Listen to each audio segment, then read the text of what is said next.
So Ramana gave through his life and through the teachings, an understanding of what power really is. Because although the postmodern ego is totally obsessed with power, it has no idea of what power really is, because it only has the most primitive fantasies of power that are based on popularity and fame and financial fortune and having a string of attractive sexual partners, or some kind of special talent, or something else that makes one stand out as a somebody. You know, it's that kind of a very infantile approach to what power is, that is the vanity of a narcissistic ego and has nothing to do with real power. It's the breaking through of that level of the powerless ego with its insatiable desire for recognition and approval and domination over the other that is the gift that Ramana has given to us and to the world as an entirely new vision of what power really is. And this is the power of God literally moving through the individual and granting that eternal life and eternal love and eternal bliss that is the compensation for the price that one pays, which is the absolute renunciation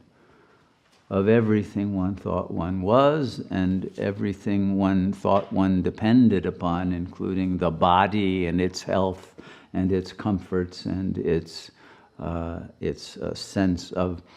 relationality to biological family or social system or culture or religion or any of the other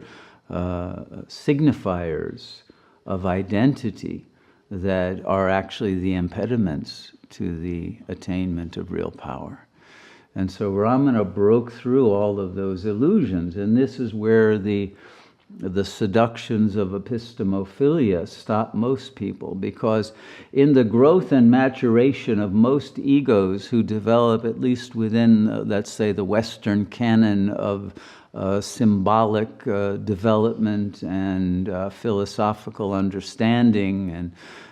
scientific sophistication, etc.,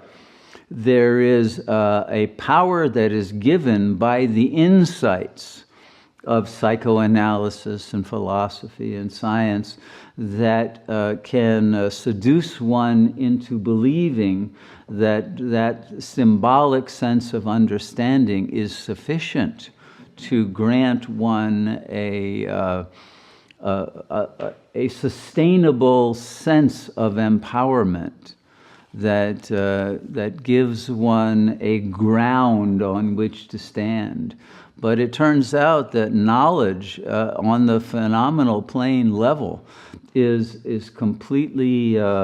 unstable. It's temporary. It suffers from the same flux of impermanence as do the forms of material entities themselves.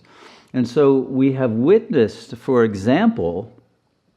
an extraordinary shift in the understanding of the nature of reality from the beginning of the 20th century until now, that has shaken the very ground and roots of the Western understanding of what is. And this gets now into the politics of ontology,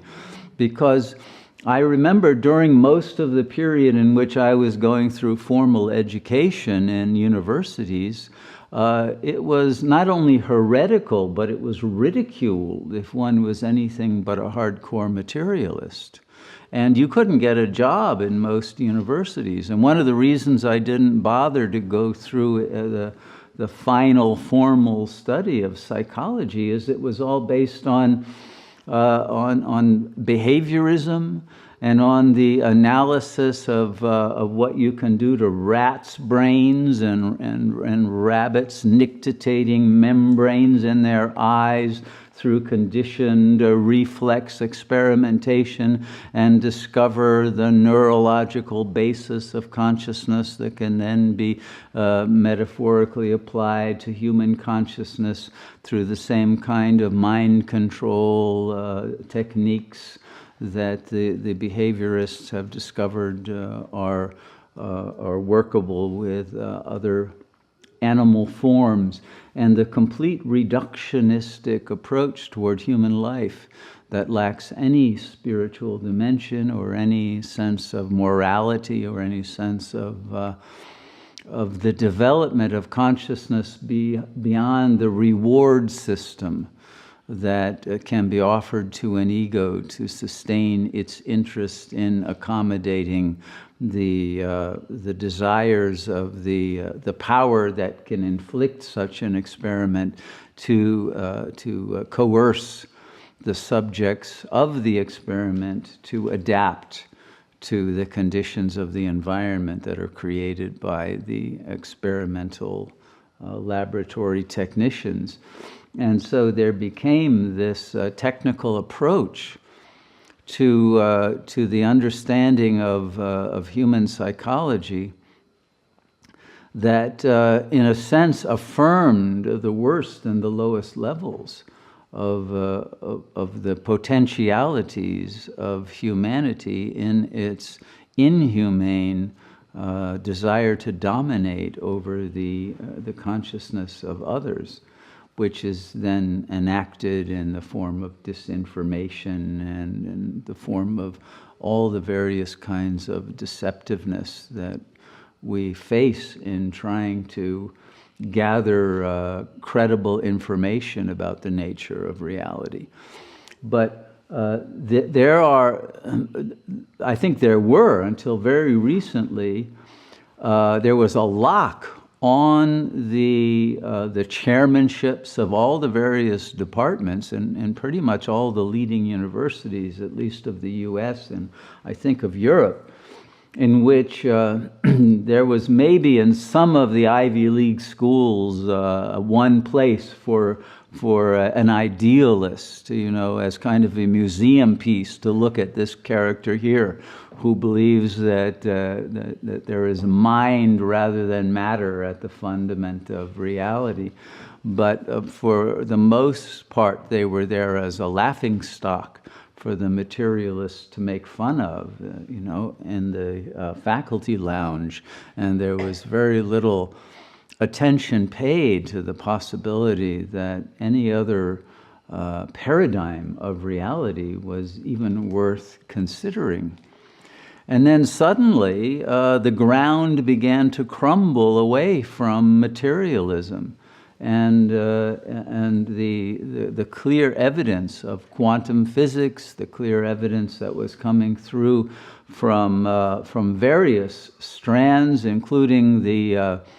Jung-Pauli conjecture based on synchronicity and the psychoidal nature of reality that quantum physics was delivering in alignment with psychology, at least of depth psychology, and the information and the let's say the transmission of new insights that were coming from the movement of the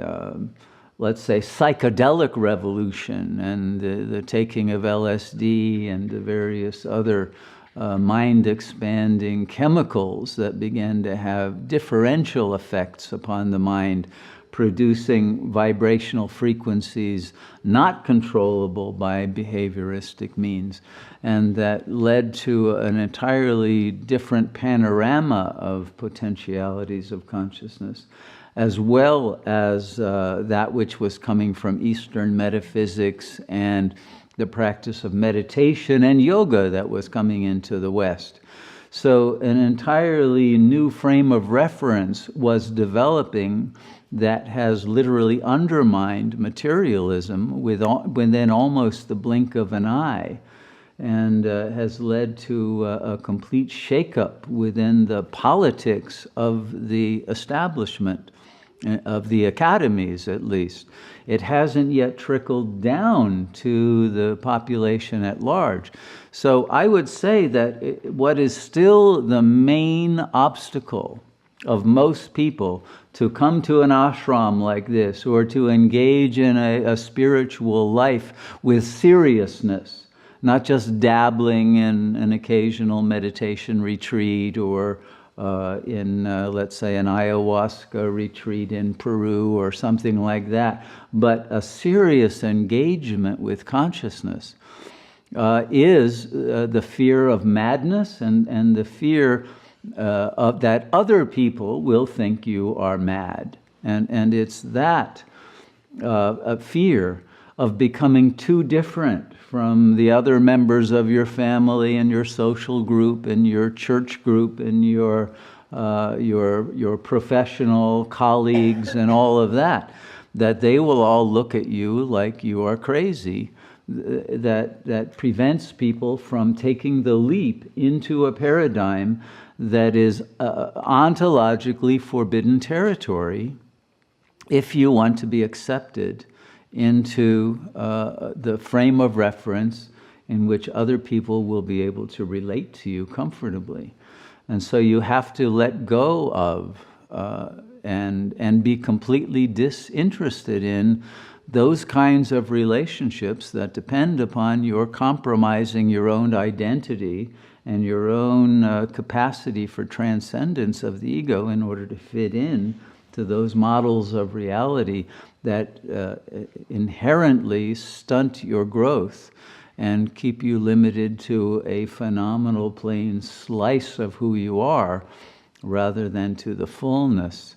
of the implicate order of your essential nature that would be available to you, but at the price of being an outcast or a crucified victim of the social order's retaliation against one's daring to know too much and to go beyond the limits of what you're allowed to know and to see and to become. Even Ramana, in his establishment of the ashram, went way beyond the limits of what Hinduism allowed in his refusal to go along with all of the caste purity rules of the Brahmins and the food rules regarding the garlic and onion issue and all the various other issues that you might think are petty and small, but to a Hindu fundamentalist are not that at all. And so it's Ramana's ability to be completely uncaring about the way that his political lack of correctness would be perceived, his complete freedom from the worry about the other's imaginary, was astonishing in his ability to be completely free of any of the constraints of the social order.